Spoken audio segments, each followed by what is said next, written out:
Ahojte, dnešný komentár je o doprave a o dopadoch konsolidácie na tento strategický sektor. Ministerstvo financií tento týždeň predstavilo rozpočet na rok 2026. Sľubuje šetrenie, no namiesto vízie nám dáva ránu pod pás. A je tam samozrejme aj šetrenie na doprave.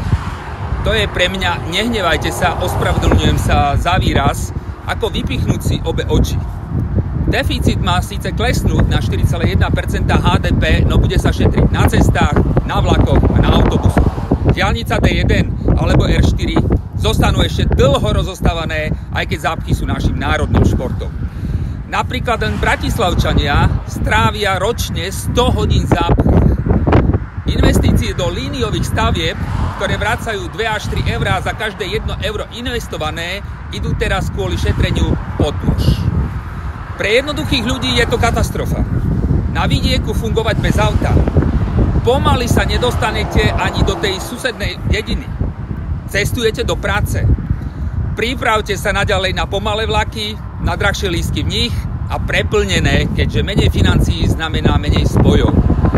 Železnice dostanú menej aj na platy a na opravy, takže vlaky budú meškať ešte viac. A čo firmy? Vyššie náklady znamenajú menej pracovných miest a automobilky, čo držia 40% exportu, budú platiť viac za dopravu.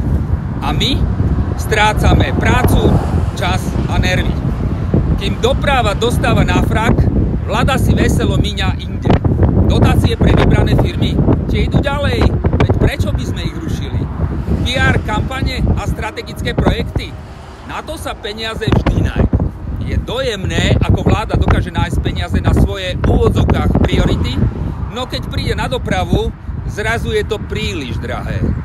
Možno by stačilo prestať rozhadzovať na zbytočnosti a investovať do toho, čo krajinu poháňa dopredu.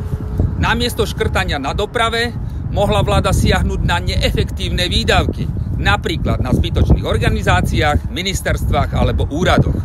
Mohli sme sa inšpirovať krajinami ako Nemecko či Poľsko, kde verejno-súkromné partnerstvá, tzv. PPP projekty, rozbehli infraštruktúru bez toho, aby sa obetovala budúcnosť.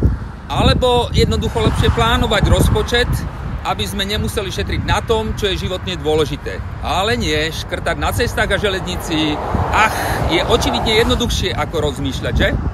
Cesty, železnica a verejná doprava nie sú luxus. Sú základom modernej krajiny. Vláda a najmä páni poslanci majú šancu v parlamente napraviť a dať doprave prioritu, akú si zaslúži. Inak skončíme na rozbitých cestách, preplnených vlakoch a s ekonomikou, ktorá sa bude dusiť vo vlastnej neschopnosti. Tak čo, vážení? Ideme šetriť na doprave ďalej, alebo začneme stavať mosty do budúcnosti? Celý komentár si prečítate na www.sita.sk a link nájdete dolu v popise. Pekný víkend všetkým.